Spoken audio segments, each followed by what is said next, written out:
Now you come to E. This is 2E. 2E is what? Agreement. Again question आपसे यही आएगा 2E.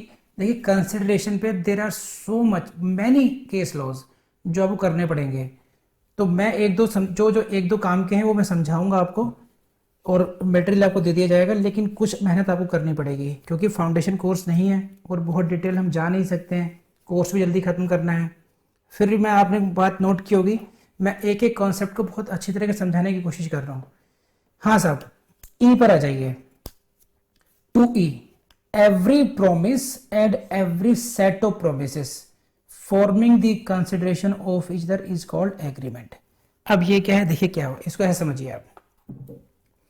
Proposal as per section 2A, acceptance हुई 2B में, it became promise and promise is what called agreement.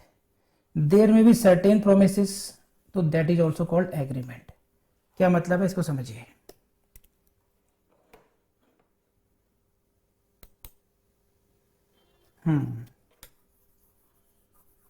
To ई पहला question playlist में क्या आएगा कि एग्रीमेंट कहां डिफाइंड है, 2E में ही तो मैं समझ चुके आप लोग। Every promise is an agreement.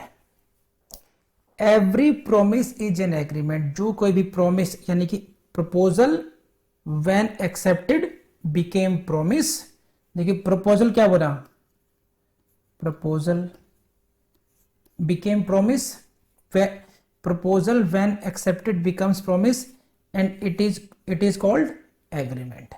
तो एग्रीमेंट और प्रोमिस में अंतर क्या रहा, देखो जब सिंगल ट्रांजैक्शन है तो हम इसको प्रोमिस भी कह सकते हैं और उसको एग्रीमेंट भी कहेंगे, लेकिन विद इन एग्रीमेंट देयर में भी certain promises, meaning thereby मैंने और श्रेयांश गोल्ड ने एक कॉन्ट्रैक्ट एग्जीक्यूट किया।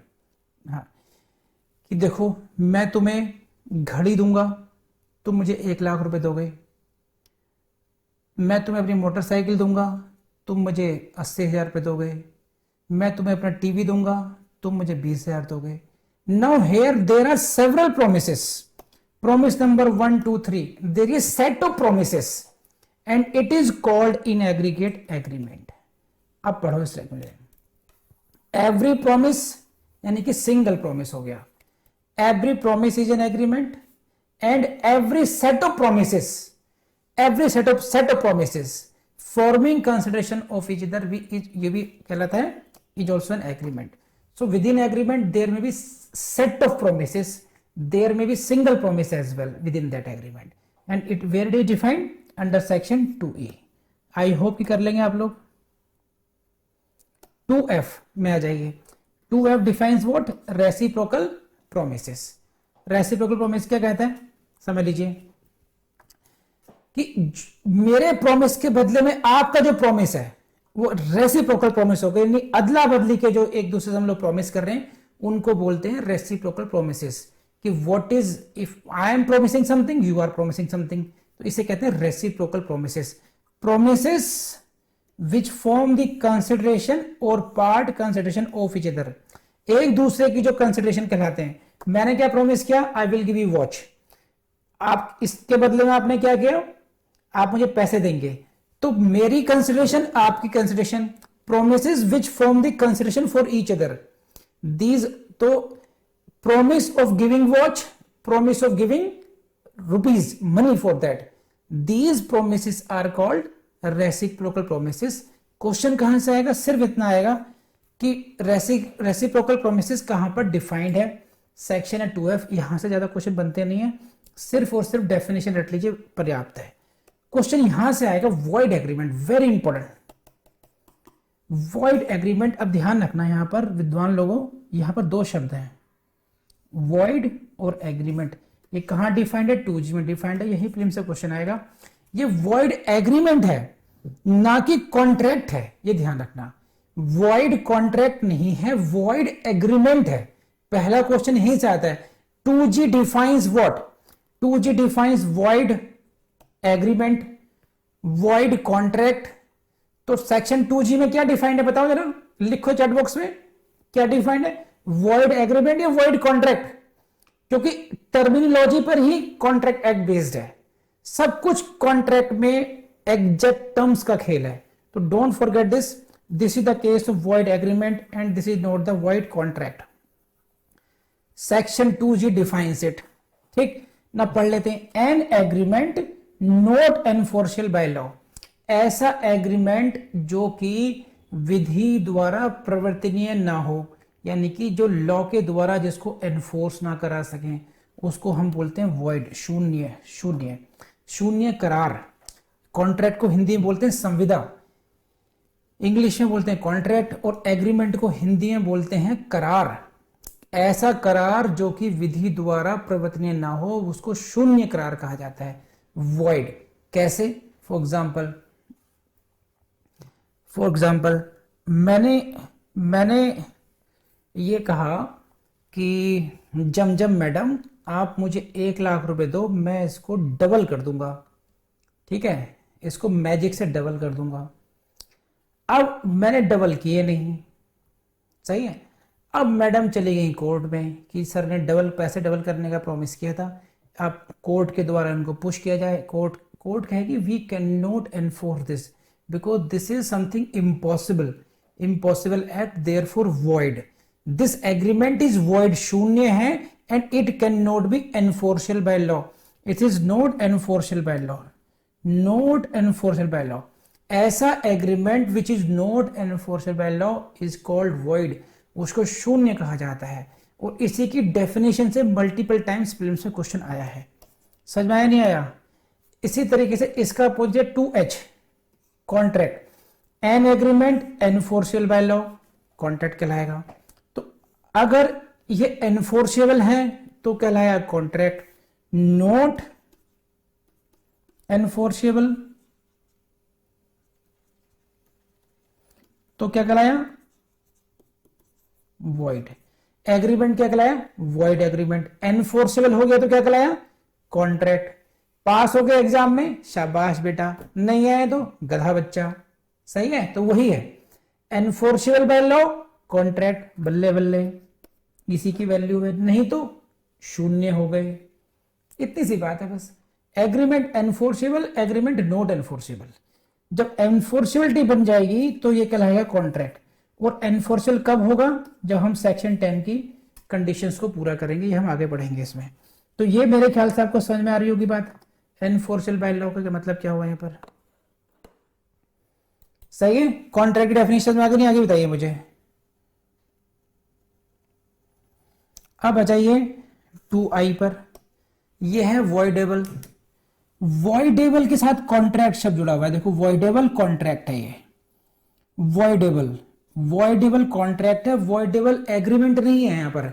इन्हीं शब्दों के माया जाल से आप प्रारंभिक परीक्षा का भव्य सागर पार कर सकते हो, बस ये ध्यान रखना। वॉइड कॉन्ट्रैक्ट, वॉइड एग्रीमेंट, ठीक है, हाँ समझे। चलिए अब देखिए क्या माया है ये। एन एग्रीमेंट, ऐसा करार, एन एग्रीमेंट,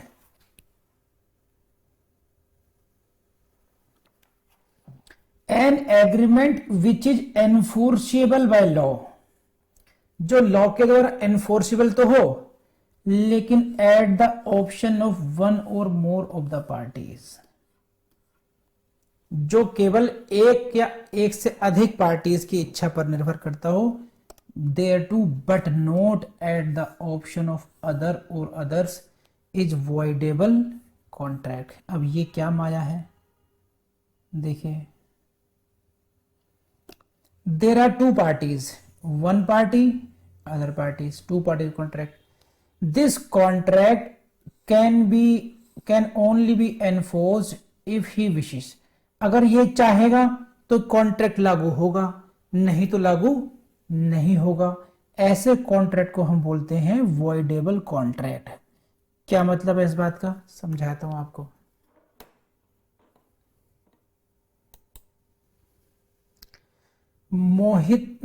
अरशान भाई साहब के लिए निकाह का एक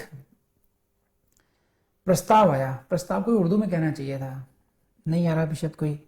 चलिए, इनके लिए दुबई से अरब से एक रिश्ता आया, तो इनके फूफा जी ने कहा कि तेरे लिए 1 अरब का रिश्ता है।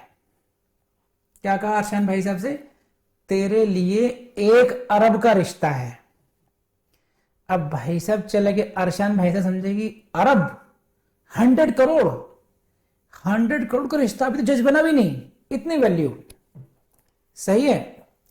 अब इन्होंने कहा कि बेटा तो ये कबूल है? कह रहे एकदम कबूल है। कह रहे कुछ अगली बात सुननी है, समझनी है? कह रहे नहीं, जब अरब का है तो हमें कुछ सुनना ही नहीं है। अब जब निकाह का नाम आया, नंबर आया, तो दुल्हन की जगह दूल्हे को पाया, यानी कि Arab means the person from Arabian country. अब ये क्या हुआ? अरशान साहब बिगड़ गए। ये क्या हुआ? अरब, अरे अरब का मतलब यहां पे पैसे से नहीं था, 1 अरब का रिश्ता, ये अरब। तो यहां पर क्या हो रहा है? अब ये जो कॉन्ट्रैक्ट इनका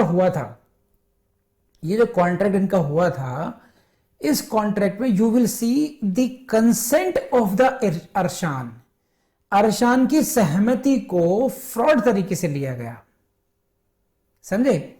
अब यहां पर आप मुझे बताइए कि इस कॉन्ट्रैक्ट को अगर एनफोर्स करना हो, अब तो क्या दोनों की सहमति से भी करा सकते हैं? अरब को भी मिलना चाहिए मौका, या केवल अरशान की विल पर डिपेंडेंट होना चाहिए? ये जो कॉन्ट्रैक्ट है अरशान की विल पर होगा। अब अरशान को अगर वो अरब सही लगा तो साथ चला जाएगा, चलो ऐसे रिश्ता कबूल, सही नहीं होगा तो it is voidable at his option. तो इस कॉन्ट्रैक्ट को थोड़ा मैंने कोशिश किया लोगों ने, सो अरशान की मर्जी पर सब कुछ होगा यहां पर। ये है तो here contract is enforceable only at the option of one of the parties. और भी बहुत जगह हो सकता है ऐसे कि जहां पर जहां पर क्या होता है, जहां पर एक जैसे आलिया भट्ट ने अरुण परिहार गए आलिया भट्ट के पास और रख दी उसके कनपट्टी पे बंदूक कि बहुत हो गया कुत्ता कुत्ता खेलना, बहुत कुत्ते ढूंढवा लिए मुझसे, अब और बर्दाश्त नहीं होगा, sign the contract now he force Alia Bhatt to sign a contract. Now in this case you will notice that this contract was entered on the point of coercion के द्वारा।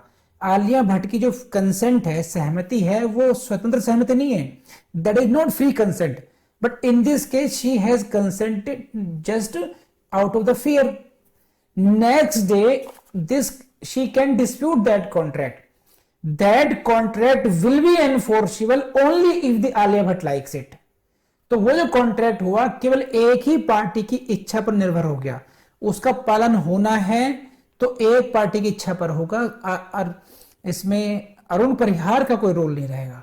तो जब ऐसा कॉन्ट्रैक्ट होता है which is enforceable at the option of one or more of the parties, then that contract is called voidable contract. तो एक party के पक्ष पे नहीं, not at the option of the other, समझे? at the option of one or other, यानी कि कई पार्टीज हैं तो एक कुछ की इच्छा पर कॉन्ट्रैक्ट एनफोर्सेबल है और बाकी की इच्छा पर वो नहीं है, तो ऐसे कॉन्ट्रैक्ट को हम लोग बोलते हैं voidable contract. Voidable contract, voidable agreement पर ही कई बार पूछा गया है क्वेश्चन, और इसके मीनिंग उस पर this is 2i, don't forget, इस सीक्वेंस को रट लेना पूरी तरीके से। तो this is voidable contract. I believe कि आपको समझ में आया होगा बात, ये जल्दी बताइए। Next is what? Two J a contract which ceases to be enforceable by law becomes void when it ceases to be enforceable.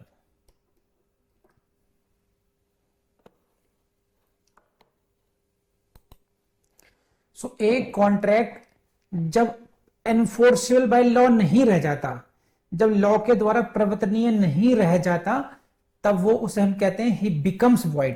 ये टर्म क्या है? becomes void। this becomes void, this contract becomes void. तो enforceability से है, जब ये void enforceable नहीं है तो क्या कराएगा? Void agreement. ये कॉन्ट्रैक्ट पहले, यानी कि कॉन्ट्रैक्ट है कॉन्ट्रैक्ट का मतलब क्या है, ये पहले एनफोर्सेबल था but because of certain reasons it becomes void. कैसे? There was two companies, one Indian company and other Pakistani company, दोनों के बीच में कॉन्ट्रैक्ट है, वैलिड कॉन्ट्रैक्ट है, it is running contract. Later on war broke out, दोनों के बीच में युद्ध छिड़ गया।